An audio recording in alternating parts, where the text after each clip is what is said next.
बिस्मिल्लाहिर्रहमानिर्रहीम।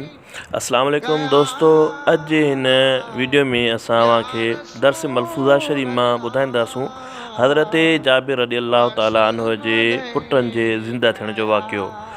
सभ खां पहिरियां अव्हां जी ख़िदमत में गुज़ारिश कजे थी त अव्हां असांजे यूट्यूब चैनल खे सब्सक्राइब कंदा ऐं घंटी वारे बटन खे दॿाईंदा त जीअं असांजी हर वीडियो अव्हां खे मिली सघे। इमामुल आरिफ़ीन हज़रत पीर साईं सैयद मोहम्मद राशिद रोज़ेदणी क़ुद्दस सिरहुल अज़ीज़ जन जी मलफूज़ा शरीफ़ में नकुल आहे। अमन फ़कीर नायो नकुल करे थो त हिकु ॾींहुं हज़रत पीर साईं क़ुद्दस सिरहुल अज़ीज़ जन इरशाद फरमायो त हज़रत नबी करीम सल्लल्लाहु अलैहि वसल्लम जन हिकु भेरे हज़रत जाबिर रज़ियल्लाहु अन्हु जी दावत ते तशरीफ़ फरमा थिया हुआ। हज़रत जाबिर रज़ियल्लाहु अन्हु दावत लाइ हिकु घेटो कोई छुरी उते छॾे ॾिनी। इतफ़ाक़ सां हज़रत जाबिर रज़ियल्लाहु अन्हु जे पुटनि घेटे खे कुहण वारी सूरत ॾिसी उहा छुरी खणी रांदि जे ख़्याल सां हिकु भाउ ॿिए खे लेटाए कोई विधो। हज़रत जाबिर उहो मामिलो ॾिठो ते छुरी वठण लाइ पुट ॾांहुं डुक कई त छोकर पीउ खे ईंदो ॾिसी वठी भॻो ऐं वञी जाइ जी छत ते चढ़ियो। हज़रत जाबिर रज़ियल्लाहु अन्हु संदन जे पुठियां लॻो आयो ऐं छोकर पीउ जे ख़ौफ़ खां छत तां पाण खे हेठि उछलायो, जेको किरण सबबि मरी पियो। हज़रत जाबिर ऐं संदन घरवारीअ ॿिन्ही लाशनि खे खणी घर जे कुंड में लिकाए मथां कपिड़ो ॾेई ढके रखी छॾियो ऐं पाण दावत जे रद पचा में मशग़ूल थी विया।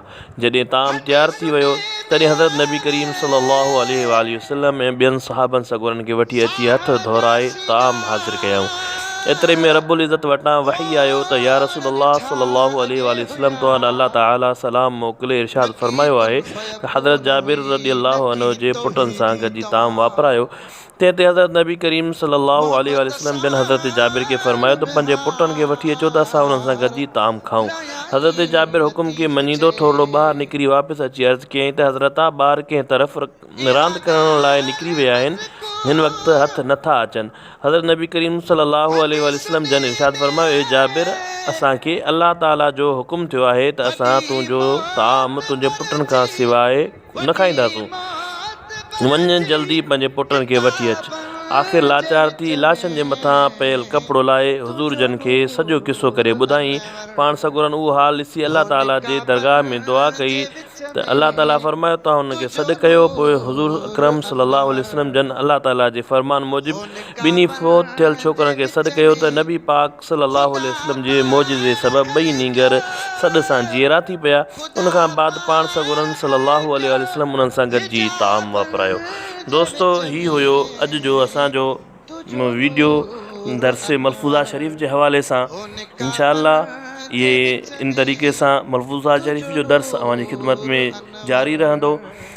सभ खां पहिरियां अव्हांखे वरी बि गुज़ारिश कंदुसि त अव्हां असांजे यूट्यूब चैनल खे सब्सक्राइब कयो ऐं घंटी वारे बटन खे दॿाए छॾियो जीअं असांजी हर वीडियो अव्हांखे मिली सघे। अल्लाह ताला अव्हांखे सलामत रखे, तेसि ताईं कंदा असांखे पंहिंजी दुआउनि में यादि। अल्लाह ताला तव्हांजो हामी ऐं नासिर। ख़ुदा हाफ़िज़। अस्सलामु अलैकुम वरहमतुल्लाहि वबरकातुहू।